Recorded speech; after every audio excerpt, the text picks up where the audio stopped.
I'm Jeff Skaversky here with ESPN Sal Paolantonio. Sal, we're on the verge of Eagles training camp, a new starting quarterback, a new head coach. Realistically, what should the expectations be for this football team? Well, there's a lot of excitement and energy around this team, Jeff, but also a lot of anxiety. You have, as everybody knows, a rookie head coach, rookie offensive coordinator, rookie defensive coordinator, uh, all of the youngest coaching staff in the league, and an unproven quarterback. That means that there is going to be a big learning curve for this football team. So I think the expectations are one of regeneration and rebirth with a lot of anxiety. When things are going poorly, and let's say they do go poorly early, when you have a young coaching staff, the youngest in the league, is that problematic for Nick Sirianni? Because who is he going to rely on that has that experience in the NFL? Well, he's got a lot of friends in the NFL, and his coaching tree is pretty deep in terms of the people that he's learned from. Obviously, he's not going to be calling up his mentor, Frank Reich, in the middle of the season and say, hey, Frank, I know you're coaching the Indianapolis Colts and you got my former quarterback, but could you give me some advice? But I think there's a lot that has to happen between now and the start of camp. And camp is going to be very long, and they're practicing against two teams this year that never happened with Andy Reid or Chip Kelly or Doug Peterson, where you had two teams that you practiced with prior to a preseason game. So this team is going to have a very intense, competitive training camp, and we're going to find out a lot about this football team. Don't forget, they have a lot of new systems to put into place. They opted out of mandatory minicamp.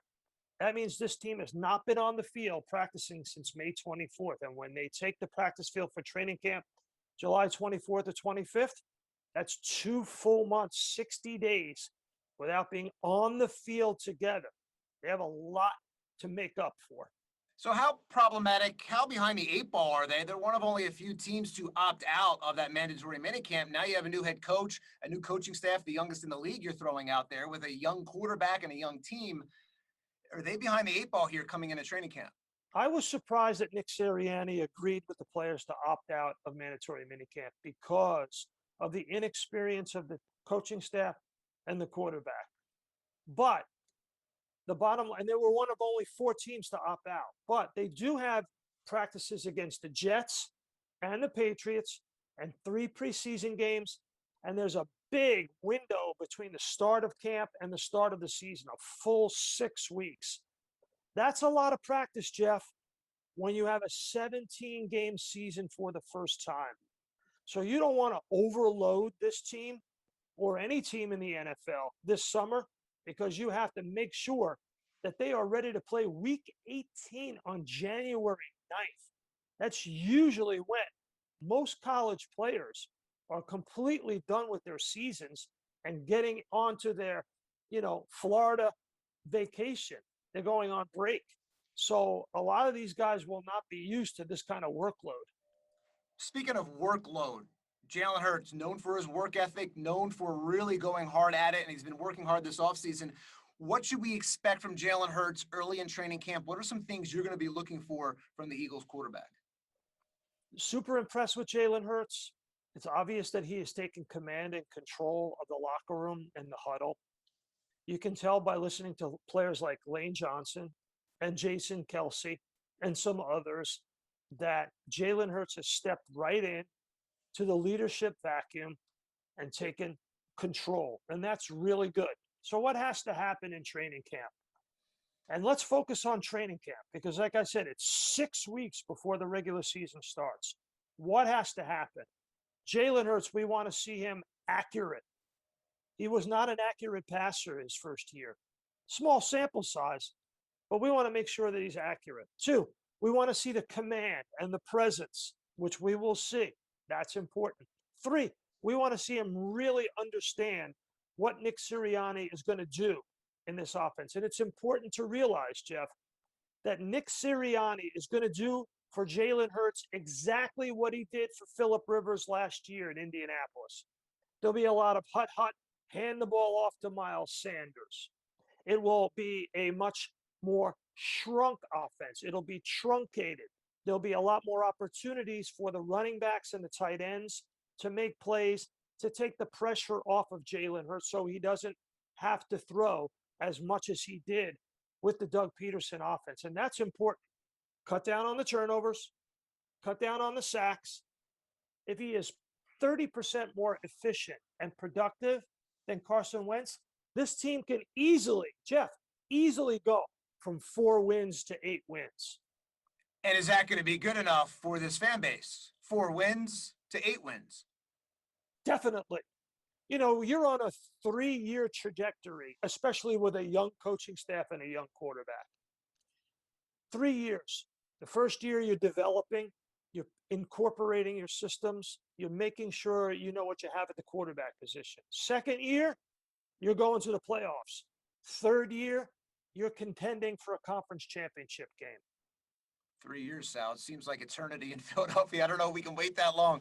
So when you talk about Jalen Hurts having those 4 starts last year, how much does that help him coming into this year? Obviously, a new system under Nick Sirianni, and he has some weapons. He has a familiar one in Devontae Smith.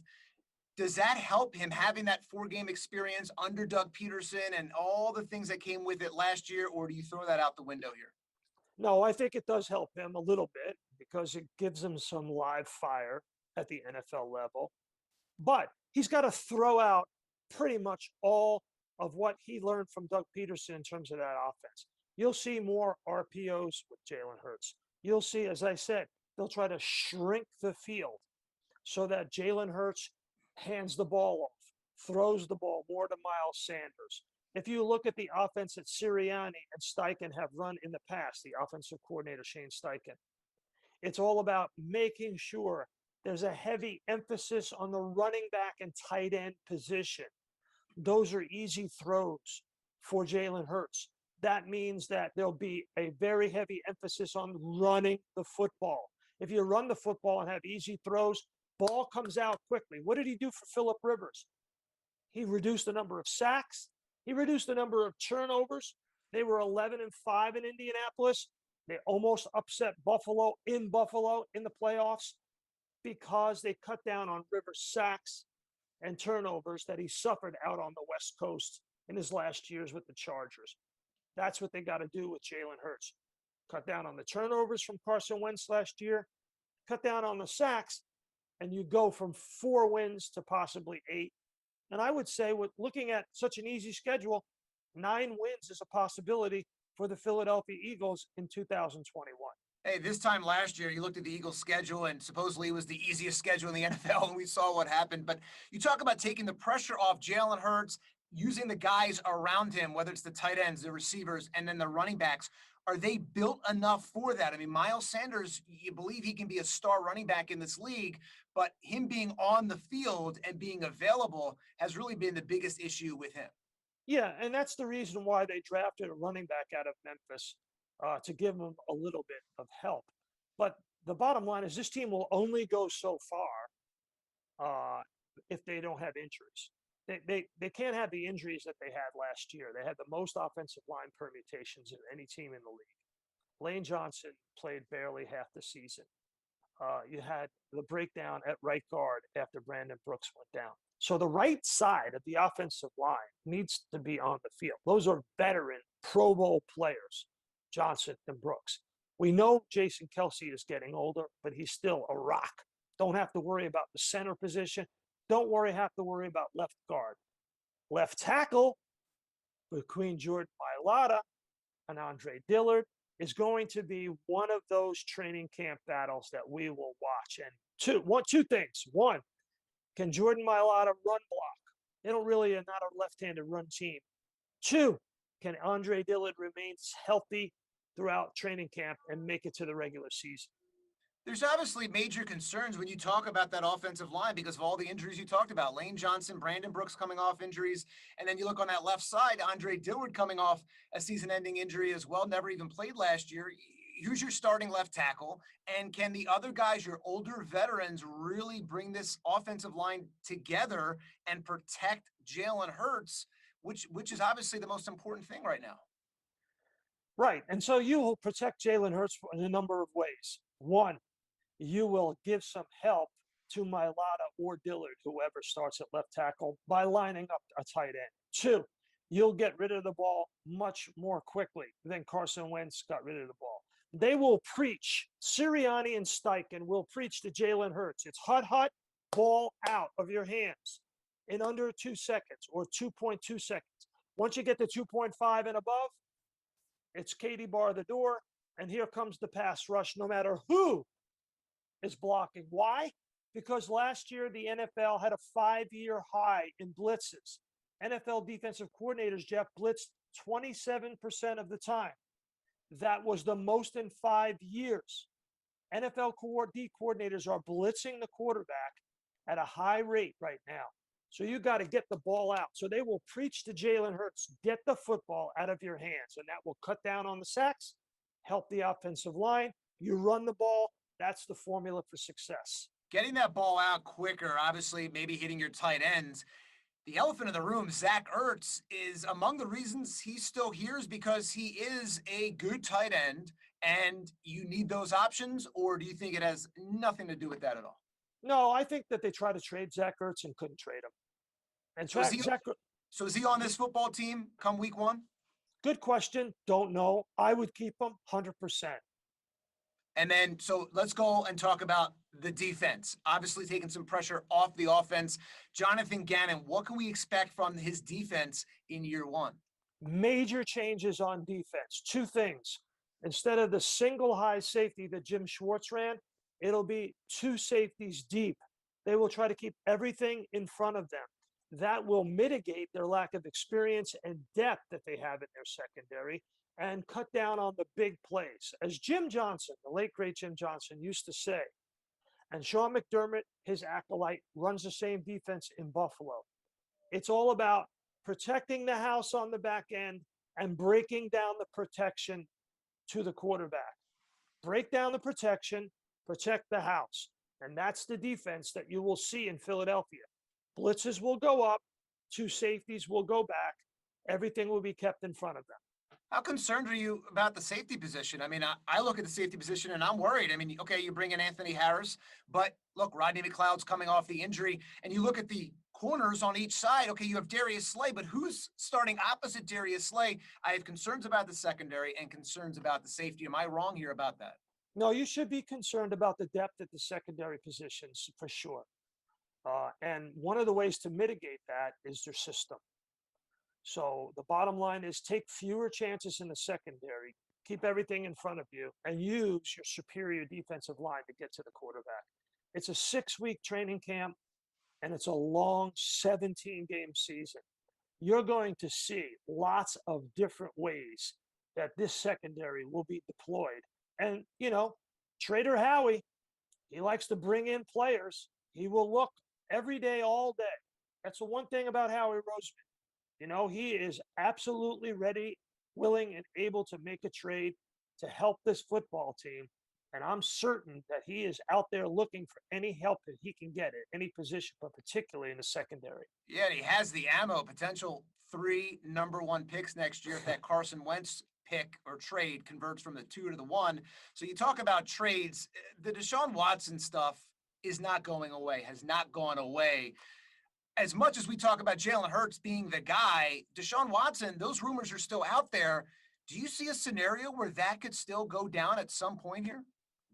Well, you know, there's a lot that has to happen before any trade of potential trade of Deshaun Watson to any football team. There are 22 lawsuits, civil lawsuits, filed against Deshaun Watson, alleging sexual harassment and sexual misconduct and sexual assault. That's one. Those have to be adjudicated, and they are being taken very seriously by the Houston Texans. They're being taken very seriously by the National Football League. And so once you get through that process and we hear what's really happened there, then the NFL has to come down with any kind of punishment to Deshaun Watson. The NFL has to make their statement and case about what's going to happen with Deshaun Watson before we get to any possible trade. But the Eagles, if they have these 3 first-round picks, my personal opinion is I would never trade 3 first-round picks for one player. I don't care who it is. But I really, to me, those are the coin of the realm, as we have seen. and I wouldn't do it. Even Not for with the any player. even with the Eagles struggling over the years, drafting players that have turned into Pro Bowlers and starters in this league. Well, they traded up for Carson Wentz, and he won 11 games, and it took them to the Super Bowl because they had home field advantage.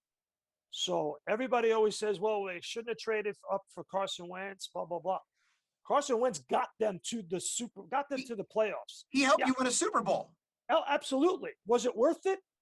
Absolutely. And that's why I say those draft picks, if you can get a young quarterback in the draft who can help you like Carson Wentz did, that's the way to go. Like Patrick Mahomes. You know, it's very, very, very difficult to project how a player from another team would come here and then to take 3 first-round picks and then have to pay that player. I don't know. I'm that's something that I would never do for this football team. Let's say we can get to a point where if there's a suspension, if there is discipline from the NFL, whatever happens with Deshaun Watson away from football, and that is sorted out. And let's fast forward, let's say 6 months. If the Eagles are able to pull off a trade for Deshaun Watson, and they do pull that trigger at any point here, does that automatically make this team a playoff contender, a Super Bowl contender? Some people have said yes. You talk about that 3-year timeline, but if you were to acquire Deshaun Watson, are the Eagles contenders right away? Jeff, I love you. I respect you. But your question had 7 ifs in it. That's a lot of speculation, my man. It's a talk show. There's a lot of speculation. And, the Miami Dolphins are said to be interested. There's going to be competition for this trade, even if the Eagles are interested. And the rumors are the rumors. We all hear them. We all hear the talk. The bottom line is one player doesn't make a football team, unless, of course, you're Tom Brady. But Tom Brady went to a team that had a great defense and a great offensive line and a lot of great players around him. When I look at this Eagles team, I see an aging right tackle who was injured, played 7 starts last year, a right guard coming off an injury, a center. I realized they drafted Dickerson from Alabama, and he may or may not be healthy enough to come in and play center in the National Football League or even right guard. A left tackle position that's unsettled. You yourself mentioned the unsettled nature of the secondary. Tell me who's starting at linebacker for this football team. Miles Sanders can't stay on the field. This team has a lot of needs going forward in 2021, 22, and 23. And to me, I would never take 3 first-round picks and invest it in one player and think that would be the panacea and the answer. Let me ask you one more if. Mm-hmm. Jalen Reagor obviously had a rough year last year. He's injured to start the season. A lot of expectations around him. Do you expect him to bounce back? I mean, he knows his work ethic. His father played in the league. Last team was an Eagle. Do you expect Jalen Reagor to bounce back and put up the kind of numbers that make him a first-round draft pick? If you're asking me that he will put up the kind of numbers that Justin Jefferson put up? Well, those were historic numbers. Right. Okay, let's say close to Justin Jefferson. Probably not. But I think he will bounce back because, as you mentioned, he has a tremendous work ethic. He's extremely coachable. He seems to be a perfect fit at this time for this football team in the way that Nick Sirianni is going to run this offense. A lot of ball distribution. And to me, he has some good straight line speed. I think he has the potential to bounce back. But the focal point of this offense should be and better be Devontae Smith. It better be. And Jalen Hurts has been working with Devontae Smith, and we'll see how Nick Sirianni implements that offense and trying to use his weapons to his advantage. But he's a small guy, and you wonder, you think, okay, on paper, his numbers, his stats look like, okay, he's a Deshaun Jackson caliber receiver as far as size and height. But when you see him in person, he's a lot smaller than Deshaun. Listen, Deshaun Jackson is a once-in-a-lifetime, once-in-a-generation speed merchant, okay? If you get burned by Deshaun Jackson, It's completely different from just about every other player. Maybe Randy Moss, maybe Bob Hayes. We're talking about a guy who's Tyreek. He's Tyreek Hill. Devontae Smith is not that. Devontae Smith has got long legs. He's a big strider. He's got great hands. He's a terrific, polished route runner. He's an NFL player.